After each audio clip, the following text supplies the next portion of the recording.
எழுத்தறிவித்தவன் இறைவன் ஆகும். என்னுடைய நடத்தையினாலையும் உபதேசத்தினாலையும் நல்வழிப்படுத்துறவனுக்கு ஆச்சாரியன். அந்த ஆச்சாரியனை மனுஷனா பார்க்காத தெய்வமா பார்க்க. அந்த குருக்கு தான் தெய்வம்ங்கிற எண்ணம் இருக்கக்கூடாது. பிரம்மாதி தேவதைகள் பரமேஸ்வரன்லாம் வந்து நீங்க சாட்சாத் பரமாத்மா வைகுண்டவாசி நாராயணங்கிறார்.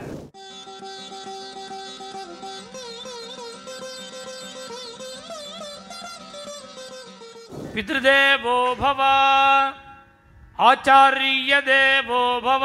ஆச்சாரியன தெய்வமா நினை. எழுத்தறிவித்தவன் இறைவன் ஆகும். நமக்கு பாடம் சொல்லி கொடுக்கிறவர் குரு. குருன்னா எல்லாம் குரு இல்லை.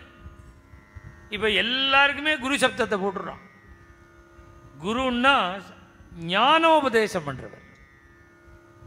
என்னுடைய நடத்தையினாலையும் உபதேசத்தினாலையும் நல்வழிப்படுத்துறவனுக்கு ஆச்சாரியன் பேர்.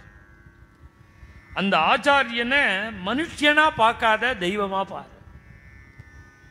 தெய்வமா என்னமா பார்க்க முடியும்? அவரும் நம்மளோட தான் இருக்கார், நம்மளோட சாப்பிட்றார், நம்மளோட டிஃபன் சாப்பிட்றார்.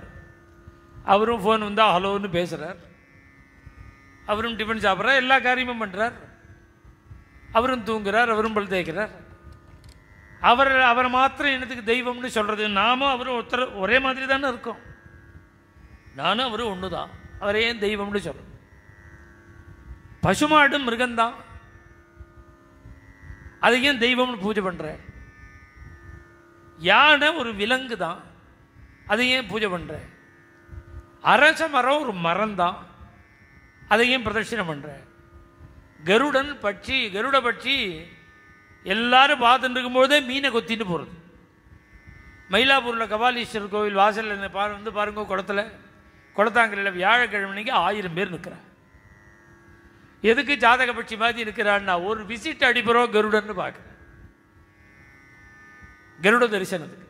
அந்த கருடன் என்ன பட்சி தானே, நீ பார்த்துட்டே இருக்கும்பொழுது தானே மீனை சாப்பிட்றது.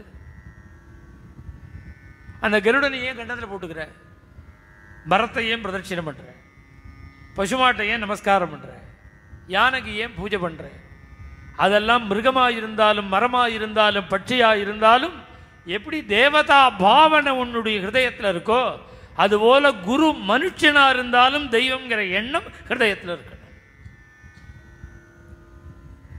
சிஷ்யனுக்கு இருக்கணும். அந்த குருக்கு தான் தெய்வங்கிற எண்ணம் இருக்கக்கூடாது. சிஷ்யனுக்கு தான் இருக்கணும். அந்த குரு நான் தாண்டா தெய்வம்னு சொல்லக்கூடாது. நான் தாண்டா தெய்வம்னு சொன்ன முழுக்க அட்ரஸையே காணும். நான் தான் பகவான்னு சொன்னவாள்லாம் அட்ரஸை காணும். பகவானே சொல்ல மாட்டேங்கிறார். ராமரை கேட்குறா, பிரம்மாதி தேவதைகள் பரமேஸ்வரன்லாம் வந்து நீங்கள் சாட்சாத் பரமாத்மா வைகுண்டவாசி நாராயணங்கிறார். அவர் ஆத்மானம் மானுஷம் பண்ணிய ராமங்கிறார். அவர் நான் தசரதம் உள்ள ராமன்னு தன்னை சொல்லுகிறார். மனுஷனாக தான் என்ன நினைக்கிறேங்கிறார். அவர் பகவானே தன்னை மனுஷன்னு சொல்றார். மனுஷன் சொல்றான் நான் தான் பகவான்கிறான். அவ கதையெல்லாம் என்ன ஆறுது பாருங்க. இப்ப ஆச்சாரியன்னு சொல்லக்கூடாது, தன்னை தெய்வம்னு சொல்லிக்க கூடாது. ஆனால் சிஷ்யன் குருவை தெய்வமா நினைக்க. அது மாத்திரமல்ல, உபனிஷத்து எப்படி சொல்றதுன்னா எல்லாத்தையும் தெய்வ பாவத்தை நாம் உணரணுமா. அதிதி தேவோ பவா. உன்னுடைய வீடு தேடி வரவாள பகவானா பாரு, தெய்வமா பாரு. முன்னெல்லாம் பாப்பா அப்படி சனிக்கிழமை அன்னைக்கு வந்தான்னு வச்சுக்கோங்க, யாராவது எங்களுக்கு குலதெய்வம் திருப்பதி வெங்கடாச்சலபதி பெருமாள் தான் குலதெய்வம், நீங்க இன்னைக்கு பெருமாள் மாதிரி எங்காத்துக்கு வந்திருக்க. செவ்வாய்க்கிழமை வந்தாலும் எங்களுக்கு வைத்தீஸ்வரன் தான் குலதெய்வம், இன்னைக்கு செவ்வாய்க்கிழமை அதுவுமா வைத்தீஸ்வரன் மாதிரியே வந்திருக்கு. வெள்ளிக்கிழமை வந்தால் இன்னைக்கு அம்பாள் தான் குலதெய்வம், இன்னைக்கு அம்பாள் மாதிரி வந்திருக்கேன். மனுஷன்தான் உன்னுடைய பாவனைய தெய்வமா நினைக்கணும். எத் பாவம் தத் பவதி.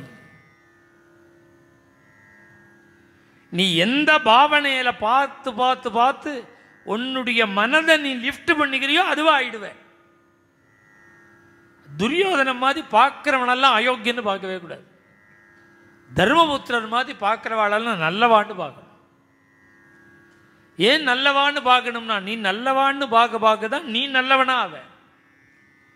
இவன் அயோக்கியம் இவன் அயோக்கியம் இவன் அயோக்கியம்னு பார்க்க நீ அயோக்கியனா போயிடு. அதை உபனிஷத்து சொல்கிறது, நம்முடைய கிரகம் வீடு தேடி யார் வராளோ வரவர்களை தெய்வமாக நினை. அதிதி தேவோ பவா. அப்புறம் நாம் குடும்பம் நடத்தி ஆகணும், நிறைய காரியங்கள்லாம் இருக்கு. நினைச்சத்தை பண்ணிவிடக்கூடாது. மேலும் இது போன்ற சிறப்பான நிகழ்ச்சிகளை காண இப்போவே லைக் பண்ணுங்க, ஷேர் பண்ணுங்க, மறக்காம சப்ஸ்கிரைப் பண்ணுங்க.